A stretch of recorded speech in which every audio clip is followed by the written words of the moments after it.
ನಮಸ್ಕಾರ. ಎಲ್ಲರಿಗೂ ನಮ್ಮ ಈ ಚಾನಲ್ಗೆ ಹೃದಯಪೂರ್ವಕವಾದ ಸ್ವಾಗತ. ನೋಡಿ, ನಮ್ಮ ಭಾರತ ದೇಶ ಬಹಳ ಪುರಾತನವಾದದ್ದು. ಈ ಸೃಷ್ಟಿಯಲ್ಲಿ ಏನು ನಡೀತಾ ಇದೆ, ಇವತ್ತು ಕಲಿಯುಗ 2026ನೇ ಇಸ್ವಿಯಲ್ಲಿದ್ದೀವಿ. ಆದರೆ ಎಷ್ಟು ಬೇಗ ತಂತ್ರಜ್ಞಾನ ಮುಂದುವರೆದಿದೆ. ಕೇವಲ 50 ವರ್ಷಗಳಲ್ಲಿ ಜಗತ್ತು ಬದಲಾಗಿದೆ, ಬಹಳ ವೇಗವಾಗಿ ಹೋಗ್ತಾ ಇದೆ. ಕಾರಣ ಏನು? ಈ ಭೂಮಿಯಲ್ಲಿರ್ತಕ್ಕಂಥ ನಾವೆಲ್ಲರೂ ಜನಸಂಖ್ಯೆ ಇರ್ಬೋದು, ತಂತ್ರಜ್ಞಾನ ಇರ್ಬೋದು. ತಂತ್ರಜ್ಞಾನ ಧನಾತ್ಮಕವಾಗಿದೆಯಾ ಅಥವಾ ಋಣಾತ್ಮಕವಾಗಿದೆಯಾ ಅಂತ ಯೋಚನೆ ಮಾಡಿದ್ರೆ ವೇಗವಾಗಿ ಹೋಗ್ತಾ ಇರೋದು. ಈ ವೇಗ ಹೋಗ್ತಾ ಇದೆಯಲ್ಲ, ಇದು ನಾಶದ ಕಡೆ ಹೋಗ್ತಾ ಇದೆ. ನಮ್ಮೆಲ್ಲರ ನಾಶ ಆಗುತ್ತೆ. ನಾವು ಎಷ್ಟು ದಿವಸ ಬದುಕ್ತೇವೆ ಈ ಭೂಮಿಯಲ್ಲಿ, ನಮ್ಮ ಆಯುಷ್ಯ ಎಷ್ಟು. ಆದರೆ ನಾವು ನಮ್ಮ ಮುಂದಿನ ಪೀಳಿಗೆ ಬಗ್ಗೆ ಯೋಚನೆ ಮಾಡಲ್ಲ. ನಾವು ಒಂದು 100 ವರ್ಷ ಬದುಕ್ತೀವಿ, ಆಮೇಲೆ ನಮ್ಮ ಮಕ್ಕಳು ಮೊಮ್ಮಕ್ಕಳು ಮುಂದಿನ ಪೀಳಿಗೆ ಅವ್ರ ಬದುಕಿನ ಬಗ್ಗೆ ಯೋಚನೆ ಮಾಡೋದಿಲ್ಲ. ಇವತ್ತು ನಾನು ಭಾರತ ದೇಶ ಬಗ್ಗೆ ಮಾತ್ರ ಮಾತಾಡ್ತೇನೆ, ಉಳಿದ ದೇಶಗಳ ಸಂಸ್ಕೃತಿ ಬಗ್ಗೆ ಮಾತಾಡಲ್ಲ. ನಮ್ಮ ಭಾರತ ಸಂಸ್ಕೃತಿ ಇವತ್ತಿನದಲ್ಲ. 4 ಯುಗಗಳು ತಮಗೆ ಗೊತ್ತಿದೆ. ತ್ರೇತಾಯುಗ, ತ್ರೇತಾಯುಗಕ್ಕಿಂತ ಮುಂಚೆ ಕೃತಯುಗ, ತ್ರೇತಾಯುಗ, ದ್ವಾಪರ ಯುಗ, ಈ ಕಲಿಯುಗ. ಈ ಒಂದು ಕಲ್ಪಾಂತರದಲ್ಲಿ ಕಲಿಯುಗದ ಆಯುಷ್ಯ ಕಡಿಮೆ ಇದೆ. ಅದಕ್ಕಿಂತ ಹೆಚ್ಚಿನ ಆಯುಷ್ಯ ಇದಕ್ಕಿತ್ತು ದ್ವಾಪರ ಯುಗಕ್ಕಿತ್ತು. ಅದಕ್ಕಿಂತ ಹೆಚ್ಚಿನ ಆಯುಷ್ಯ ತ್ರೇತಾಯುಗಕ್ಕಿತ್ತು. ಅದಕ್ಕಿಂತ ಹೆಚ್ಚಿನ ಆಯುಷ್ಯ ಕೃತಯುಗಕ್ಕಿತ್ತು.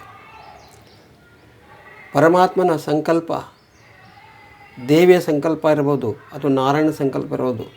ಒಬ್ಬ ಮಾತ್ರ ಪರಮಾತ್ಮ ಇದ್ದಾನೆ ಈ ಭೂಮಿಯಲ್ಲಿ, ಈ ಸೃಷ್ಟಿಗೆ, ಬ್ರಹ್ಮಾಂಡದಲ್ಲಿ. ಒಬ್ಬ ಸೂರ್ಯ, ಒಬ್ಬ ಚಂದ್ರ, ಒಂದೇ ಆಕ್ಸಿಜನ್, ಒಂದೇ ಇಂಗಾಲ ಡೈಆಕ್ಸೈಡ್, ಒಂದೇ ನದಿ, ಒಂದೇ ಸಮುದ್ರ, ಒಂದೇ ಉಸಿರಾಟ. ಎಲ್ಲರ ಶರೀರದಲ್ಲಿ ಹರಿದಾಡ್ತಾ ರಕ್ತವು ಕೆಂಪಾಗಿದೆ. ಆದರೂ ಕೂಡ ಇಲ್ಲಿ ನಾವೇನು ಮಾಡ್ತಾಯಿದ್ದೀವಿ? ಜಾತಿ, ಧರ್ಮ, ವರ್ಣಾಶ್ರಮ, ನಮ್ಮ ಧರ್ಮ ಅದು, ನಿಮ್ಮ ಧರ್ಮ ಅದು, ನಮ್ಮ ದೇವರು ಅದು, ನಿಮ್ಮ ದೇವರು ಅದು, ನಮ್ಮ ಕುಲ ಶ್ರೇಷ್ಠ, ನಿಮ್ಮ ಕುಲ ಶ್ರೇಷ್ಠ ಅಂತ ಎಲ್ಲ ಹೇಳಿದರು. ಕುಲ, ಜಾತಿ, ಧರ್ಮ ಇದೆ, ಅದು ವ್ಯವಸ್ಥೆ ಮಾಡಿದ್ದಾರೆ. ಯಾಕೆ ಮಾಡಿದ್ದಾರೆ ಅಂದರೆ ಮನುಷ್ಯ ಸುಖವಾಗಿ ಬಾಳಲಿ ಅಂತ ಮಾಡಿದ್ದಾರೆ. ಆದರೆ ಏನಾಗಿದೆ? ಸೂರ್ಯನೊಬ್ಬ ಚಂದ್ರನೊಬ್ಬ ಇರುವಾಗ, ಉಸಿರಾಡುವಂಥ ಆಮ್ಲಜನಕ ಒಂದೇ ಆಗಿರುವಾಗ ಜಾತಿಗಳು ಬೇರೆ, ಧರ್ಮಗಳು ಬೇರೆ ಆಗ್ತವೆ. ಮಾಡಿದ್ದಾರೆ ಹಿಂದೆ ಮಹರ್ಷಿ ಮುನಿಗಳು. ಅವುಗಳನ್ನು ರಾಮಾಯಣಕ್ಕಿಂತಲೂ ಮುಂಚೆನೇ ವರ್ಣಾಶ್ರಮ ಮಾಡಿದ್ದಾರೆ. ಅದು ಒಂದು ವ್ಯವಸ್ಥೆ ಇದೆ. ಈ ಹಾಗೆ ನಮ್ಮ ಭಾರತದ ಸಂವಿಧಾನದಲ್ಲಿ ವ್ಯವಸ್ಥೆ ಇದೆಯಲ್ಲ. ಭಾರತದ ಒಂದು ಸರ್ಕಾರ ಒಂದು ಮುನ್ನಡಿಬೇಕಂದ್ರೆ ವ್ಯವಸ್ಥೆ ಇರುತ್ತೆ. ಆ ವ್ಯವಸ್ಥೆಯ ಥರ ಈ ನಮ್ಮ ಸಂಸ್ಕೃತಿಯಲ್ಲಿ, ಸನಾತನ ಧರ್ಮದ ಸಂಸ್ಕೃತಿಯಲ್ಲಿ ವ್ಯವಸ್ಥೆ ಇದೆ. ಆ ವ್ಯವಸ್ಥೆ ನಾವು ಪಾಲಿಸಬೇಕು. ಭಾರತ ಸಂವಿಧಾನ ಒಂದು ಕಾನೂನು ಇದೆ, ಕಾನೂನುಗಳಿದ್ದಾವೆ, ನಿಯಮಗಳಿದ್ದಾವೆ. ಅದು ಎಲ್ಲರಿಗೂ ಅನ್ವಯಿಸುತ್ತೆ. ಹಾಗೆ ನಮ್ಮ ಸನಾತನ ಧರ್ಮಗಳಲ್ಲಿ ಇರ್ತಕ್ಕಂಥ ಎಲ್ಲ ನಿಯಮಗಳೇನಿದ್ದಾವೆ ಅದನ್ನು ನಾವು ಪಾಲಿಸಬೇಕು. ಅದು ನಮ್ಮನ್ನು ಸುಖ ಸಮೃದ್ಧಿ ಕಡೆ, ಮನುಷ್ಯನನ್ನು ದೇವರನ್ನಾಗಿ ಮಾಡುತ್ತೆ. ಇಲ್ಲಿ ಬಿಟ್ಟು ಇವತ್ತು ದೇವರನ್ನೇ ಮರ್ತು ಬಿಡೋದು. ಇವತ್ತು ನಮ್ಮ ಅಸ್ತಿತ್ವಕ್ಕೆ ಕಾರಣ ಅಂತ ಭಗವಂತ, ಅವನನ್ನು ಮರ್ತು ಬಿಡೋದು. ಇವತ್ತು ನಾವು ಭೂಮಿಯಲ್ಲಿ ಓಡಾಡ್ತಾ ಇದ್ದೀವಿ, ಅದಕ್ಕೆ ಕಾರಣ ಯಾರು? ಇವತ್ತು ಈ ಜಗತ್ತನ್ನು, ಸುಂದರವಾದ ಜಗತ್ತನ್ನು ನೋಡ್ತಾ ಇದ್ದೀವಿ, ಅದಕ್ಕೆ ಕಾರಣ ಯಾರು? ಇವತ್ತು ನಮ್ಮ ಕಣ್ಣು, ಕಿವಿ, ಮೂಗ, ಶರೀರ ಕೊಟ್ಟು, ಒಳಗೊಂದು ಆತ್ಮ ಕೊಟ್ಟು, ಬುದ್ಧಿ, ಮನಸ್ಸು ಕೊಟ್ಟು ಓಡಾಡೋಕ್ಕೆ ಬಿಟ್ಟಾನಲ್ಲ, ಅವನು ಯಾರು? ಅವನಿಗೆ ಮರ್ತು ಬಿಡೋದು. ಅವನು ನಮಗೆ ಯಾಕೆ ಭೂಮಿ ಕಳಿಸ್ತಾನೆ? ಒಂದು ಉದ್ದೇಶದಿಂದ ಕಳಿಸ್ತಾನೆ. ಆ ಉದ್ದೇಶ ಮರ್ಸ್ಬಿಡೋದು. ಬಿಟ್ಟು ಏನು ಮಾಡತ್ವಿ? ಸ್ವಾರ್ಥ. ನಾನು, ನನ್ನದು, ನನ್ನಿಂದ, ನಾನು ಮಾಡ್ತೀನಿ, ಇದು ನನ್ನಿಂದಾಗಿದೆ. ಇವತ್ತೇನು ಸಂಬಂಧಗಳು ಉಳಿದಿಲ್ಲ. ಇದೇ 20 ವರ್ಷಗಳ ಹಿಂದೆ 30 ವರ್ಷಗಳ ಹಿಂದೆ ನಮ್ಮ ಭಾರತದ ಹಳ್ಳಿಗಳಲ್ಲಿ ಎಲ್ಲರೂ ನನ್ನವರು ತನ್ನವರು ಇದ್ದರು. ಹಣದ ವ್ಯಾಮೋಹ ಇದ್ದಿಲ್ಲ, ಹಣದ ಚಲಾವಣೆನೇ ಇದ್ದಿಲ್ಲ. ಒಬ್ರಿಗೊಬ್ಬರು ಅವರವ್ರ ಉದ್ಯೋಗನ ಹಂಚಿಕೊಂಡು ಬದುಕ್ತಾಯಿದ್ರು. ಈಗೇನಾಗಿದೆ? ದುಡ್ಡೇ ದೊಡ್ಡಪ್ಪ. ದುಡ್ಡಿದ್ದರೆ ಮನುಷ್ಯನಿಗೆ ಕಿಮ್ಮತ್ತಿಲ್ಲ. ದುಡ್ಡಿದ್ರೆ ಮನುಷ್ಯನಿಗೆ ಕಿಮ್ಮತ್ತಿಲ್ಲ. ಯಾವನ ದುಡ್ಡಿದೆ ಅವನು ಶ್ರೇಷ್ಠ, ಅವನ ದುಡ್ಡಿಲ್ಲ ಅವನು ಶ್ರೇಷ್ಠ. ಸ್ವಾರ್ಥದ ಬದುಕು. ಅಣ್ಣ ತಮ್ಮ ತಂದೆ ತಾಯಿ ಬಂಧು ಬಳಗ ಎಲ್ಲ ಹೋಗಿದೆ, ಸ್ನೇಹಿತರು ಹೋಗಿದ್ದಾರೆ. ಇವತ್ತೊಬ್ಬ ಸ್ನೇಹಿತ ಬಯಸ್ಬೇಕಾದ್ರೆ ಒಂದು ಮನಸ್ಸಿನಲ್ಲಿ ಸ್ವಾರ್ಥ ಇಟ್ಕೊಂಡು ಸ್ನೇಹ ಬಯಸ್ತಾನೆ.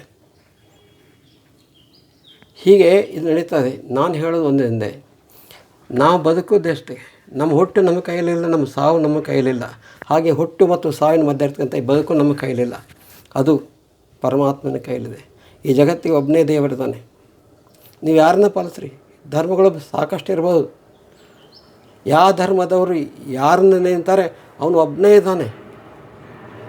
ಅವನೊಬ್ಬನೇ ಜಗತ್ತು ನಡೆಸೋನು ಒಬ್ಬನೇ. ಅವನನ್ನು ನಾವು ಪರಮಾತ್ಮ ನಾರಾಯಣ ಅಂತೀವಿ, ಶಿವ ಅಂತೀವಿ, ಏನೇನೋ ಅಂತೀವಿ. ನಾವು ಬೇರೆ ಮಾತಾಡೋದಲ್ಲ. ನಾವು ಸನಾತನ ಧರ್ಮದ ಬಗ್ಗೆ ನಾನು ಮಾತಾಡ್ತೀನಿ. ಧರ್ಮ ರಕ್ಷಣೆ ಮಾಡಬೇಕು. ಧರ್ಮ ರಕ್ಷಣೆ ಅಂದ್ರೇನು? ಧರ್ಮ ಅಂದ್ರೇನು? ಪೂಜೆ ಪುನಸ್ಕಾರಗಳಲ್ಲ, ಅರಿಶಿಣ ಕುಂಕುಮ ಹಚ್ಚುತ್ತಲ್ಲ ದೇವರಿಗೆ, ಗುಡಿ ಗುಂಡಾರಿಗೆ ಹೋಗುತ್ತಲ್ಲ, ಆರತಿ ಧೂಪ ದೀಪ ಅಲ್ಲ. ಮನುಷ್ಯನನ್ನು ಅರ್ಥ ಮಾಡ್ಕೊಳ್ಳೋದು ಧರ್ಮ. ಈ ಭೂಮಿಯಲ್ಲಿ 84 ಲಕ್ಷ ಶರೀರಗಳಿದ್ದಾವೆ. ಸೃಷ್ಟಿ ಮಾಡಿದ ಭಗವಂತ 84 ಲಕ್ಷ ಜೀವರಾಶಿಗಳಿವೆ. ಆ 84 ಲಕ್ಷ ಜೀವರಾಶಿಗಳಲ್ಲಿ ನಾನು ಒಬ್ಬ, ಮನುಷ್ಯನೂ ಒಬ್ಬ. 84 ಲಕ್ಷ ಶರೀರಗಳಲ್ಲಿ ಮನುಷ್ಯ ಶರೀರ ಒಂದು. ಪುರಂದರದಾಸರು ಹೇಳಿದ್ದಾರೆ, ಮಾನವ ಜನ್ಮ ದೊಡ್ಡದು ಹುಚ್ಚಪ್ಪಗಳಿರ, ಮಾನವ ಜನ್ಮ ದೊಡ್ಡದು, ಅದನ್ನು ವ್ಯರ್ಥ ಮಾಡಬೇಡಿ ಅಂತ. 84 ಯೋನಿಗಳಲ್ಲಿ ಹುಟ್ಟಿ ಬೆಳೆದು ಜನನ ಮರಣಗಳನ್ನು ದಾಟಿ ಹುಟ್ಟುದು ಸಾಯೋದು ಕೊನೆಗೆ ಭಗವಂತನ ಕರುಣೆಯಿಂದ ಮನುಷ್ಯ ಜನ್ಮವನ್ನು ಪಡೆದಿವೆ. ಮನುಷ್ಯನಾಗಿ ಬಾಳೋದಕ್ಕೆ ಏನಾಗಿದೆ? ತಮ್ಮ ಅಣ್ಣನ ಅರ್ಥ ಮಾಡ್ಕೊಳ್ಳಲ್ಲ, ಅಣ್ಣ ತಮ್ಮನ ಅರ್ಥ ಮಾಡ್ಕೊಳ್ಳಲ್ಲ, ತಂದೆ ತಾಯಿ ಮಕ್ಕಳನ್ನ ಅರ್ಥ ಮಾಡ್ಕೊಳ್ಳಲ್ಲ, ಮಕ್ಕಳು ತಂದೆ ತಾಯಿನ ಅರ್ಥ ಮಾಡ್ಕೊಳ್ಳಲ್ಲ. ಧರ್ಮ ರಕ್ಷಣೆ ಮಾಡೋದಿಲ್ಲ, ಅಹಿಂಸೆ ಮಾಡ್ತಾರೆ. ಪ್ರಾಣಿಗಳು ಊಟ ಉಪವಾಸ ಆಹಾರ ಇಲ್ಲದೆ ಸಾಯ್ತಾ ಇದ್ದಾವೆ, ಅವುಗಳ ನೋಡೋದಿಲ್ಲ. ನಮ್ಮ ಧರ್ಮ, ಸನಾತನ ಧರ್ಮ ಬಗ್ಗೆ ಎಷ್ಟೊಂದು ವೇದಗಳಲ್ಲಿ ಉಪನಿಷತ್ತುಗಳಲ್ಲಿದ್ದಾವೆ, ಅವುಗಳನ್ನು ತಿಳ್ಕೊಳ್ಳಲ್ಲ. ಗೀತೆಯಲ್ಲಿ ಪರಮಾತ್ಮ ಹೇಳಿದ್ದಾನೆ, ಹರಿಕಥಾಮೃತಸಾರ, ದಾಸಬೋಧ, ರಾಮಾಯಣ, ಮಹಾಭಾರತಗಳಂಥ ಗ್ರಂಥಗಳು ನಮ್ಮನ್ನು ದೇವರನ್ನಾಗಿ ಮಾಡ್ತವ್ರೆ. ಅವುಗಳನ್ನು ನೋಡಬೇಕು. ಯಾವ ಧರ್ಮವ ರಕ್ಷಿತ ಅಂತ ಗೀತೆಯಲ್ಲಿ ಕೃಷ್ಣ ಹೇಳಿದ್ದಾನೆ. ಧರ್ಮನ ರಕ್ಷಣೆ ಮಾಡಿ, ಆ ಧರ್ಮ ನಿಮ್ಮನ್ನು ರಕ್ಷಣೆ ಮಾಡುತ್ತೆ. ಯಾರು ಸೈನಿಕರು ಪೊಲೀಸರು ಯಾರೂ ರಕ್ಷಣೆ ಬರೋಕ್ಕೆ ಸಾಧ್ಯ ಇಲ್ಲ. ಧರ್ಮ ಯಾವುದು? ನೀವು ಧರ್ಮದಿಂದ ನಡ್ಕೊಳ್ಳಿ. ಧರ್ಮ ಅಂದರೆ ಪೂಜೆ ಪುನಸ್ಕಾರಗಳಲ್ಲ. ಒಬ್ಬ ಮನುಷ್ಯನಾಗಿ ಅರ್ಥ ಮಾಡ್ಕೊಳ್ಳಿ, ಇನ್ನೊಬ್ಬ ಮನುಷ್ಯನ ಅರ್ಥ ಮಾಡ್ಕೊಳ್ಳಿ. ನನ್ನಂತೆ ಇನ್ನವನು, ಅವನಂತೆ ನಾನು ಕೂಡ, ನನ್ನಂತೆ ಪಶು ಪಕ್ಷಿ ಪ್ರಾಣಿಗಳು, ನನ್ನಂತೆ ಗಿಡ ಮರಗಳು. ನಾನು ಬದುಕಬೇಕು, ಅವು ಬದುಕಬೇಕು. ಹಾಗೆ ನಮ್ಮ ಮುಂದಿನ ಜನ್ರೇಷನ್ ಕೂಡ ಬದುಕಬೇಕು. ಇವತ್ತು ಎಷ್ಟೊಂದು ಮಾಲಿನ್ಯ ಆಗ್ತದೆ, ಎಷ್ಟೊಂದು ಫ್ಯಾಕ್ಟ್ರಿಗಳು. ಇವತ್ತು ನಾವು ಊಟ ಮಾಡ್ತಕ್ಕಂಥ ಮನೆಗೆ ದುಡ್ಡು ಕೊಟ್ಟು ಕೊಂಡ್ಕೊಂಡೇನು ಆಹಾರ ತರ್ತೇವಲ್ಲ, ಅವೆಲ್ಲ ಕೆಮಿಕಲ್ ಪ್ರೊಸೆಸಿಂಗ್ ಮಾಡಿದ್ದಾವೆ. ಇವತ್ತು ತರಕಾರಿ ಬರ್ತದೆ, ತರಕಾರಿಯಲ್ಲಿ ಶುದ್ಧವಾದಂಥ ಸತ್ವ ಇಲ್ಲ. ಇವತ್ತು ಕಾಳುಗಳು ಬೆಳೀತಾರೆ, ತರಕಾರಿ ಬರ್ತವೆ, ರೆಡಿಮೇಡ್ ಫುಡ್ ಬರುತ್ತೆ, ಆದರೆ ಯಾವುದರಲ್ಲಿ ಸತ್ವ ಇಲ್ಲ. ಮ್ಯಾಲೆ ಬ್ರ್ಯಾಂಡ್ ಹಾಕ್ತಾರೆ, ವಿಟಾಮಿನ್ ಎಷ್ಟಿದೆ, ಕ್ಯಾಲರೀಸ್ ಇಷ್ಟಿದೆ, ಪ್ರೋಟೀನ್ ಎಷ್ಟಿದೆ ಅಂತ. ಎಷ್ಟಿದೆ ರೀ ಕ್ಯಾಲರಿ, ಎಷ್ಟು ಪ್ರೋಟೀನು? ಆಯುಷ್ಯ ಕಡಿಮೆ ಆಗುತ್ತೆ ಮನುಷ್ಯನ. ಇವತ್ತು ನಾವು ಕುಡಿಯತಕ್ಕಂಥ ಹಾಲಿಗೆ ಎಕ್ಸ್ಪೈರಿ ಡೇಟ್ ಕೊಡ್ತಾ ಇದ್ದಾರೆ, ನಾವು ತಿನ್ನುವಂಥ ಮೊಸರುಗಳಿಗೆ ಎಕ್ಸ್ಪೈರಿ ಡೇಟ್ ಕೊಡ್ತಾ ಇದ್ದಾರೆ. 15 ದಿವಸ. ನಾವು ಒಂದು ಹಳೆ ಕಾಲದಲ್ಲಿ 1 ದಿವಸ ಆಕಳ ಹಾಲು, ಎಮ್ಮೆ ಹಾಲು ತಿಂದು ಮರುದಿವಸ ಅದನ್ನು ಹೆಪ್ಪ ಹಾಕಿದರೆ 1 ದಿವಸ ಆ ಮೊಸರು ನಾವು 1 ದಿವಸ ಮಾತ್ರ ಉಪಯೋಗ ಮಾಡ್ತಿದ್ವಿ. ಇವತ್ತು ಮೊಸರಿಗೆ 15 ದಿವಸ, 1 ತಿಂಗಳು ಎಕ್ಸ್ಪೈರಿ ಡೇಟ್ ಕೊಡ್ತಾ ಇದ್ದಾರೆ. ಯಾಕಂತ ಕೇಳಿದ್ರೆ ಅದು ಪ್ರಿಸರ್ವೇಟಿವ್ ಅಂತಾರೆ. ರೆಡಿಮೇಡ್ ಜ್ಯೂಸ್ 6 ತಿಂಗಳು ಜ್ಯೂಸ್ ಅಂಗಡಿಯಲ್ಲಿ ಇರುತ್ತೆ, ಪ್ರಿಸರ್ವೇಟಿವ್ ಹಾಕ್ತಾರೆ. ಆ ಪ್ರಿಸರ್ವೇಟಿವ್ ಒಂದು ಕೆಮಿಕಲ್ ಅಲ್ವಾ? ಶರೀರ ಆಯುಷ್ಯ ಕಡಿಮೆ ಆಗುತ್ತೆ. ಶರೀರ ಆಯುಷ್ಯ ಹೆಂಗೆ ಕಡಿಮೆ ಆಗುತ್ತೆ ಗೊತ್ತಾ? ಈ ಸಿಗರೇಟ್ ಸೇದೋದು, ಶರೆ ಕುಡಿದು ಅದು ಬೇರೆ ರೀ, ಅದು ಬೇರೆ. ನಾನು ಅದ್ರ ಬಗ್ಗೆ ಹೇಳ, ಸಿಗರೇಟ್ ಕುಡಿದು, ಸಿಗರೇಟ್ ಸೇದೋದು, ತಂಬಾಕು ತಿನ್ನೋದು ಅದು ಬೇರೆ ಲೋಕ. ಒಬ್ಬ ಸಾತ್ವಿಕ ಮನುಷ್ಯ ಸೇವಿಸುವಂಥ ಆಹಾರ ಧರ್ಮಯುಕ್ತವಾಗಿಲ್ಲ, ವ್ಯಾಪಾರಯುಕ್ತವಾಗಿದೆ. ಅದಕ್ಕೆ ನಾವು ಬಡವನಾಗಿದ್ದರೂ ಪರವಾಗಿಲ್ಲ, ನಮ್ಮಂತೆ ಇನ್ನೊಬ್ಬರು ಮನುಷ್ಯ ಧರ್ಮ, ಮಾನವ ಧರ್ಮ, ಇನ್ನೊಂದು ನಮ್ಮ ಭಾರತದಲ್ಲಿ ಎಷ್ಟು ಯೋಗಿಗಳು ಮಹಾತ್ಮರಾಗಿರೋದಲ್ಲ, ಎಲ್ಲರೂ ಹೇಳಿದ್ರು ಒಂದೇ, ಅಹಿಂಸೆಯು ಪರಮೋ ಧರ್ಮ. ಅಹಿಂಸೆ ಅಂದ್ರೇನು? ಒಂದು ಇರುವೆ ಕೂಡ ಹಿಂಸೆ ಮಾಡಿದರೆ ಅದು ಕರ್ಮ ಆಗುತ್ತೆ. ಇನ್ನೊಂದು ಕೊನೆಯದಾಗಿ ಹೇಳ್ತೀನಿ, ಇನ್ನೊಂದು ಕೊನೆ ಮಾತು ಹೇಳ್ತೀನಿ ಇವತ್ತಿನ ಈ ಮಾತುಗಳಿಗೆ. ನಮ್ಮ ಭಾರತ ದೇಶದಲ್ಲಿ ಒಂದು ರೈಲ್ವೆ ಸ್ಟೇಷನ್ ನೆಟ್ವರ್ಕ್ ಇದೆ. ಎಷ್ಟು ಇಡೀ ಕನ್ಯಾಕುಮಾರಿಯಿಂದ ಕಾಶ್ಮೀರವರೆಗೂ, ಗುಜರಾತಿಂದ ಒಡಿಶಾವರೆಗೂ ಇಡೀ ಭಾರತ ತುಂಬ ರೈಲ್ವೆಗಳು ಓಡಾಡ್ತಾ ಇದ್ದಾವೆ. ನಾನೇನು ಭಾರತದ ಬಗ್ಗೆ ಮಾತಾಡ್ತೀನಿ. ಎಷ್ಟು ರೈಲ್ವೆ ನೆಟ್ವರ್ಕ್ ಇದೆ ಅಂದರೆ, ಹಳೆ ಕಾಲದಲ್ಲಿ ಟಿಕೆಟ್ ಬುಕ್ ಮಾಡ್ತಿದ್ರು, ಈಗೆಲ್ಲ ಅಲ್ಲ, ಆನ್ಲೈನ್ ಟಿಕೆಟ್ ಬುಕ್.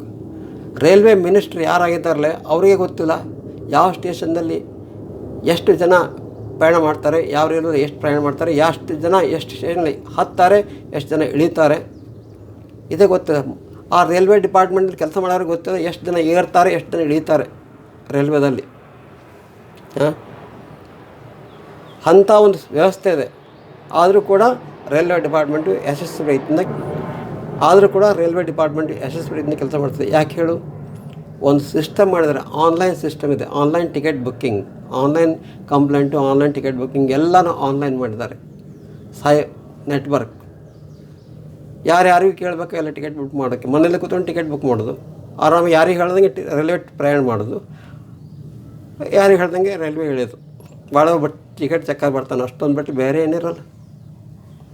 ಹಾಗೆ ಈ ಜಗತ್ತು ಹೇಗೆ ನಡೀತದೆ ಅಂದರೆ, ಇಲ್ಲೊಂದು ನೆಟ್ವರ್ಕ್ ಇದೆ. ಪರಮಾತ್ಮ ಒಂದು ನೆಟ್ವರ್ಕ್ ಮಾಡಿದ್ದಾನೆ. ಆ ನೆಟ್ವರ್ಕ್ ಇದೆಯಲ್ಲ, ಆ ನೆಟ್ವರ್ಕ್ ಕರ್ಮಗಳ ನೆಟ್ವರ್ಕ್ ಇದೆ. ಭಗವಂತ ಎಲ್ಲವೂ ಇರ್ತಾನೆ. ಭಗವಂತ ಸರ್ವಾಂತರ್ಯಾಮಿ, ಸರ್ವವ್ಯಾಪಿ. ಒಂದು ಇರುವೆ ಮಾಡ್ತಕ್ಕಂಥ ಕರ್ಮ ಲೆಕ್ಕಕ್ಕೆ ಬೀಳುತ್ತೆ.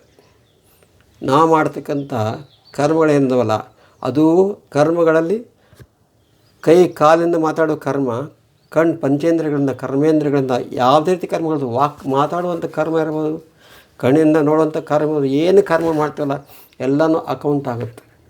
ಪ್ರತಿಯೊಂದು ಕರ್ಮಗಳು ಆಗುತ್ತೆ. ಮನುಷ್ಯರು ಇರ್ತಲ್ಲ, ಪ್ರಾಣಿಗಳು ಮಾಡ್ತಕ್ಕಂಥ ಕರ್ಮಗಳು ಅಕೌಂಟ್ ಆಗುತ್ತೆ. ಅದು ನೆಟ್ವರ್ಕ್ ಇದೆ, ಲೆಕ್ಕಾಚಾರ ಆಗುತ್ತೆ, ಆಟೋಮೆಟಿಕ್ ಲೆಕ್ಕಾಚಾರ ಆಗುತ್ತೆ. ಅದರ ತಕ್ಕಂತೆ ಫಲಾಫಲಗಳು ಬರ್ತವೆ.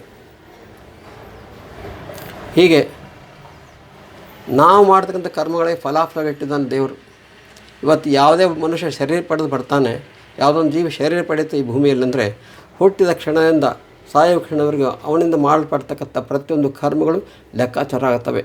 ಪಾಪ ಪುಣ್ಯ ಅಂತ ಅದು ಲೆಕ್ಕಾಚಾರ ಆಗುತ್ತೆ. ಈ ಮುಂದಿನ ವಿಡಿಯೋದಲ್ಲಿ ಹೇಳ್ತೀನಿ ನಾನು. ಒಳ್ಳೆಯದಾಗಲಿ ಎಲ್ಲರಿಗೂ. ಧರ್ಮೋ ರಕ್ಷತೆ ರಕ್ಷಿತಃ.